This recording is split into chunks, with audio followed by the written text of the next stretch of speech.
Tunggu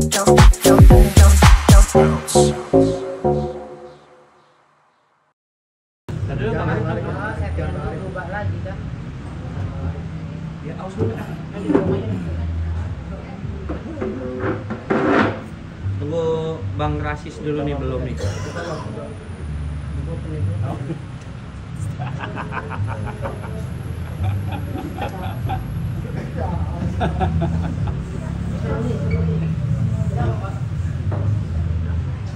Weh, sini dulu dong, Jal.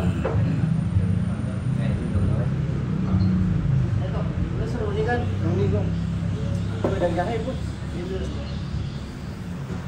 Arif udah belum? Oke, Pak. Siapa? Ya udah buka tuh. Bang Arif belum. Bang Arif belum bikin judul kan? Bikin dulu judul, bikin dulu. Udah. Belum. Ini udah ke-live tuh, udah ditonton. Bentar dulu. Ya. Oke. 1, 2, 3. Oke, Abah Lawyer sebagai praktisi hukum, bagaimana menanggapi persidangan kita kemarin ini sempat terjadi kehebohan nih, artinya ada ketegangan antara Nikita dan JPU, dan sempat juga JPU secara refleks atau seperti apa juga memvideokan Nikita, tapi Nikita tidak terima. Nah, menurut pandangan praktisi hukum seperti apa mungkin kejadian ini?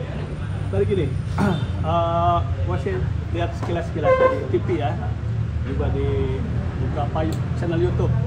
Memang seru ya, seru, rame, tiap pagi lihat juga di TV ya. Artinya ini keberanian seorang Nikita berani. Sebetulnya gue nggak ngeliat Nikita atau bukan, tapi ini seorang yang memang dalam hal ini masuk atau tidak, ya kan, divonis bersalah dan atau tidak. Ini kan perjuangan seorang, dalam hal ini dia terdakwa ya. Jadi seorang terdakwa itu kan dia bagaimana caranya membela diri supaya dia tidak dihukum ya, tentunya cara dia lah dengan lawyernya ya. Nah begitu juga dan jaksa itu kan tugasnya kan dia menuntut ya, memasukkan kita ke penjara dan bersalah dan mencari bukti-bukti. Nah, terkait dengan keramaian kemarin yang saya lihat dia adalah disuruh pakai baju ya, suruh pakai baju rompi, kemudian Nikita tidak mau. Ya nggak ada masalah begitu lah. Sebetulnya Nikita kalaupun tidak mau, seharusnya kan baik-baik lah jaksa ya, baik-baik lihat situasi. Nikita ini kan baru terdakwa, bukan orang yang sudah divonis bersalah. Dia pasti punya hak, dan kebetulan di dalam pasal 231 sama sekali tidak diatur tentang bagaimana seorang terdakwa harus memakai baju rompi, harus memakai baju apa. Yang penting dia harus memakai baju aja, rapi, ya kan, sopan. Di dalam pasal 231 ayat 1 diatur, hanya yang diatur itu apa? Siapa? Jaksa, hakim, dan penasihat hukum. Penasihat hukum kalau pidana ya tentunya semua pakai toga ya. Tapi kalau perdata ya bebas. Hanya hakim yang bebas. Artinya bahwa Nikita begitu, nggak ada masalah. Itu hak dia. Apalagi dipaksa-paksa, apalagi divideokan, ya kan? Ya apa sih kok jaksa video-videoin dia? Untuk apa kepentingannya? Ya biar aja, kalau bisa ya dia kasih tahu. Sekarang menurut gue nih saat yang tepat, harus mengatur itu. Kalau memang harus ya, diatur lah oleh KUHP, dan KUHP dalam acara itu nggak ada. Karena kami praktisi hukum itu kan guidance-nya itu kan KUHP, beracara itu hukum acara pidana. Di dalam kalau diatur di dalam hukum acara pidana, kita harus mematuhinya. Nah ini kan hanya apa ya? Hanya yang memang harus pakai. Itu kepentingan siapa? Kepentingan tentunya instansi, misalkan kejaksaan. Seperti baju bola lah, ya kan, jersey. Jakarta Timur apa Jakarta Persija kayak ini. Kemudian ini membedakan. Misalkan baju merah itu apa? Kejaksaan Agung. Oranye tahanan korupsi apa lah kan? Artinya itu diatur oleh internal kejaksaan, PP. Artinya bahwa sikap Nikita bagi gua sikap yang dibenarkan. Artinya kan kalau keras, yang satu keras, jaksa juga keras kan. Seharusnya jaksa lebih tahu lah psikologi orang, ya kan? Kalau suasana seperti itu, udah nggak mau 2 kali sekali, ya sudah dulu lah, ya kan? Toh, yang namanya tidak wajib ya kan? Sunnah juga enggak gitu loh. Jadi kalau ditanya sikap gua seperti itu. Bang, artinya jaksa juga harus memperhatikan hak dari terdakwa sendiri, abang, artinya ketika memakaikan rompi juga dengan sisi humanis mungkin atau pendekatan emosional atau iya, sopan. Betul. Nikita, gua bilang nih, terlepas lah. Gua kan kenal juga nggak sama Nikita ya. Kalau sama mantannya ada satu orang. Artinya begini, sekali lagi bahwa memang ini kan Nikita ini kan di bawah pengawasan jaksa. Jadi jaksa memang harus punya cara lah yang baik, yang humanis. Karena Nikita ini kan baru terdakwa, ya kan?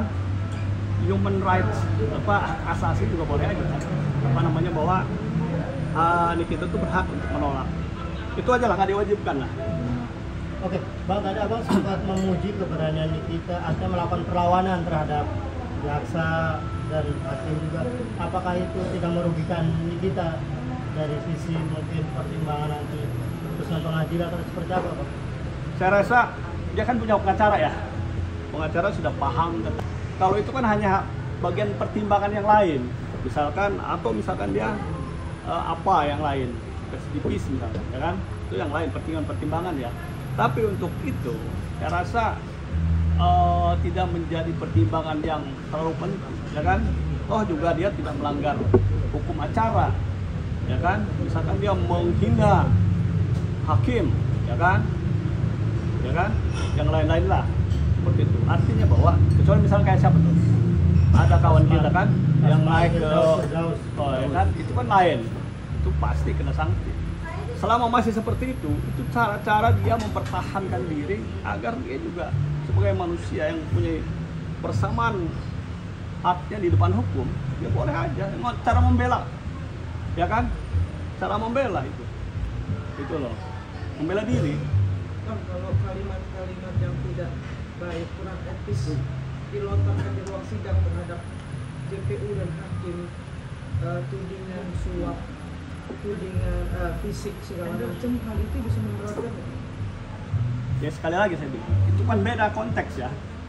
Beda konteks, artinya kan yang memberatkan itu kan hanya fakta-fakta persidangan. Beda materi kan, materi hukum. Kalau itu kan hal personal ya. Ya kan, kalau dia terima menghina ya, kalau dia tidak terima ya silakan, ya kan? Itu hak. Kalau misalkan siapapun dihina secara personal, itu kan personal ya. Gendut misalnya, apa lagi tuh, kan? Di dalam ruang sidang, Pak. Ya, artinya kan kemarin bagaimana responnya? Gua kan nggak ngelihat respon jaksanya.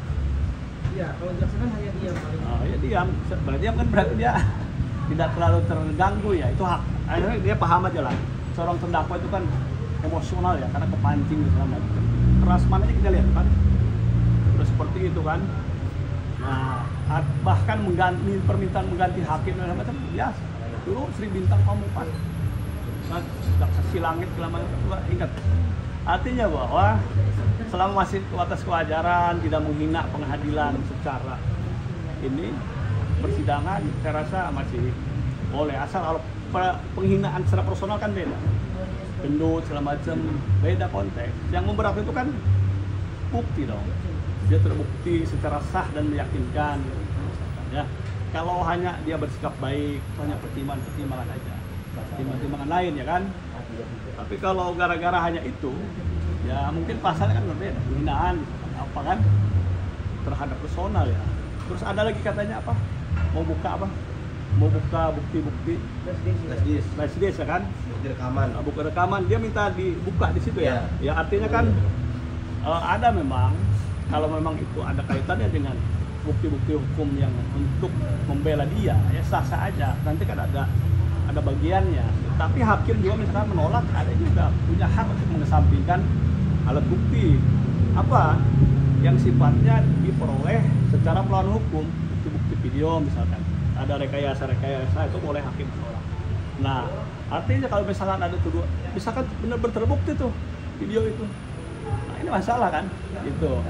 Nah makanya sekarang ya jangan sampai kalau penegak hukum itu jaksa, hakim jangan macam-macam lah kan. Ketika dia mau mengadili orang, ternyata dia juga bermasalah gitu, kan?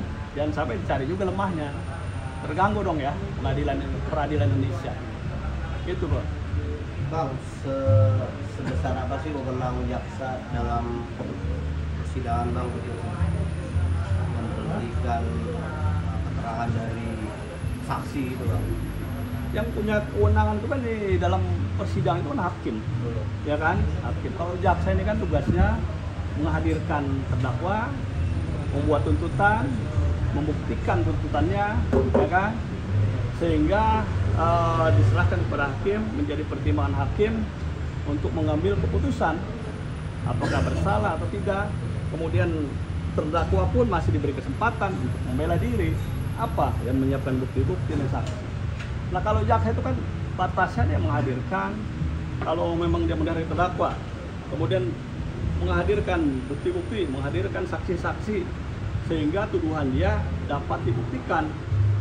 Kemudian ketika misalkan tidak sudah terbukti di tingkat pertama, kan terdakwa juga punya hak banding, dia juga punya hak banding juga. Nah, itu jadi secara hukum acara kan itu yang diberhentikan skor segala macam hakim, mengatur jadwal sidang segala macam, tapi dengan kesepakatan para pihak.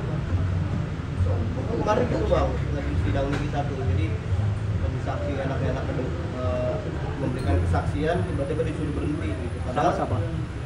saksi kemarin ya, saksi kita itu udah adoptif memberikan keterangan, tiba-tiba disuruh berhenti oleh JPU. Padahal yang mau disampaikan itu masih berkaitan dengan kasus dakwaan itu bang. Ya, seharusnya kan yang memberhentikan itu kan hakim. Hakim ya. Hakim. Kalau jaksa ini kan dia hakim pun kadang ditanya oleh jaksa kan, oleh hakim. Apa jaksa pun ya oleh hakim kan. Bagaimana hakim? Silakan, ya kan?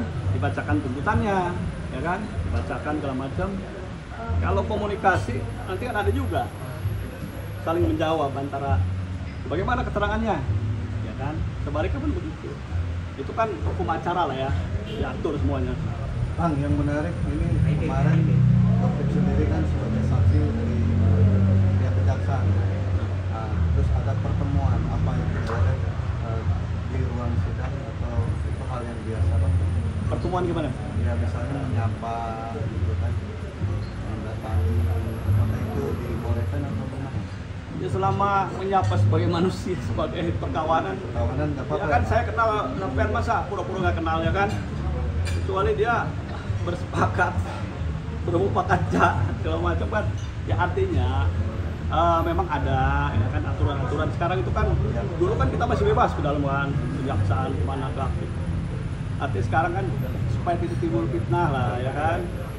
Itu jadi Artinya sudah ada perubahan aturan ya bang? sudah ada lah, artinya perbaikan itu sudah ada.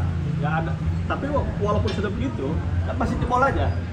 Masih bisa dibawakan sekoper dua koper kan. Bahkan masih ada di luar. Ya artinya namanya aturan, ya kan? Tapi sekarang tinggal kepada personalnya, para hakim, para jaksa. Makanya Pak Prabowo terus naikin gajinya kan, supaya tapi nggak ada puasnya juga kan, kalau orang-orang yang nggak kuat kan. Gitu loh. Gitu Pak. Bang, tanggapan abang terkait akan sidang diperhentikan kemarin ya, dihentikan karena Nikita sakit. Nah, tapi si Nikita sendiri, terdakwa sendiri meminta untuk melanjutkan. Sakit ya? Namun putusan hakim tetap ditunda. Jadi kalau memang kan ada hak terdakwa untuk diam, ya, diam. Walaupun dia saya tidak bisa menghadiri persidangan dengan alasan-alasan yang memang diatur. Misalkan dia sakit, ya memang ada surat dokter segala macam. Kalau sakit sudah dibilang sakit segala macam masih dipaksa oleh para pihak hakim atau jaksa kan juga apa gitu, kan melanggar. Nah, kalau dia sakit, dia sakit. Kalau sekarang harus dibuktikan oleh dokter lah ya, surat dokter sakit, nggak bisa. Kalau dia sakit benar, kalau dia ditahan dibantarkan, kan? Jadi artinya semua hukum acara itu sudah atur semuanya sebetulnya. Berarti langkah hakim udah benar ya? Untuk- Gimana? Langkah hakim udah benar untuk Pertimbangannya kemarin. Gua nggak tahu. karena kan di kita sakit. Langkah hakim berarti untuk Ya, menunda. kalau dia mengajukan, dia diam aja, tidak mau menjawab, boleh, ya kan? Boleh dong. Kemudian si hakim pun mengorek, boleh-boleh juga kan. Tapi kalau dia memang sakit, segala macam tidak bisa, ya orang sakit bagaimana? Kan dia khawatirkan terjadi apa-apa seperti apa, ya kan? Siapa yang tanggung jawab? Kemudian kalau tidak konsen, tidak fokus, jawabnya salah, merugikan dong. Karena setiap keterangan terdakwa itu di pengadilan dicatat kan, itulah yang keterangan terdakwa. Untuk penilaian hakim sendiri. Ya, jadi sudah diatur dalam hukum acara. Sakit nggak boleh, makanya. Tapi yang pura-pura sakit juga nggak boleh. Gitu. Bang, terkait Nikita katanya mau melaporkan bukti itu ke KPK, Bang, sebagai udah Siapa? Sudah melaporkan. sedang melaporkan. Boleh nggak sih, Bang, seorang terdakwa melaporkan gitu, Bang, melalui pengacaranya?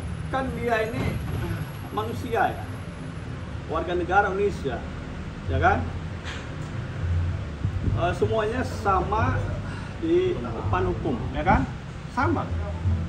Kemudian dia melaporkan indikasi-indikasi adanya misalkan tidak ada. Bahkan dulu ada pengumuman tuh zaman Jokowi itu yang mau melaporkan korupsi indikasi hadiah, ya kan? Artinya boleh, siapapun boleh, ya kan? Siapapun boleh melaporkan temuan dia, informasi dia, cuman karena dia tentunya tidak asal lapor, ya kan? Ada cukup bukti yang dia temukan, baik itu bukti elektronik, bukti yang lain, sehingga ya tidak menjadi fitnah ya, itu loh. Oke? Oke. Ada lagi? Apa? Bounce.